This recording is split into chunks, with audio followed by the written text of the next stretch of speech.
manusia yang ada maturity. Maturity itu apa? Maturity itu dewasa beragama. Ini tahun politik, jangan sampai kemudian bahwa dan benar itu agama. Orang Kristen itu ajarannya bahwa agama itu ternyata setelah dia harus jadi satu orang tuanya.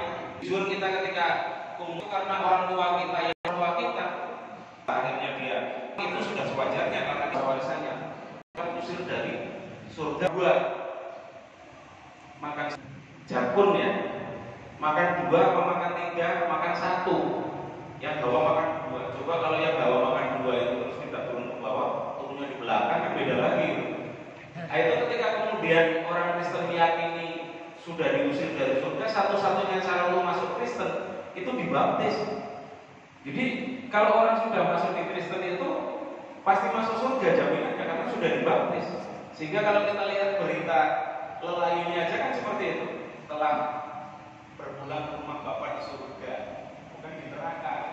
Katanya seperti itu kata teman saya ketika ya sudah di surga, ketika masuk di Indonesia itu sudah didahului dengan budaya-budaya setempat. Kalau Bapak Ibu Perso di daerah Kudus itu memang di daerah sana juga tidak ada yang berani menyembelih sapi. Kenapa bisa seperti itu?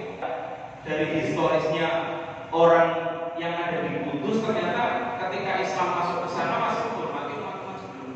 Oleh karenanya Bapak-bapak dan Ibu sekalian, di sini kita sampaikan hendaknya dengan keberbedaan itu jangan sampai kemudian menimbulkan satu persoalan-persoalan. Karena keyakinan-keyakinan itu kalau dalam istilah bukunya John Hick, God has many names, Tuhan punya banyak nama kan. Tuhan itu punya nama banyak sekali. Kalau di Islam itu Allah gitu, Allah, kalau di Kristen itu Allah, ada Sang Yang Kuasa dan sebagainya. Itu wujud-wujud yang akan dikatakan bahwa ini loh Tuhan saya, ini loh Tuhan saya. Tapi surga dengan keyakinan saya. Rukun Islam ada 5. Nah itu keyakinan itu yang akan mengantarkan kita ke surga kita. Demikian hanya orang yang punya keyakinan yang lain. Silakan dia punya keyakinan itu. Tapi bagaimana kemudian yang namanya Indonesia itu ternyata potensinya luar biasa. Ada Islam, ada Hindu, ada Buddha, ada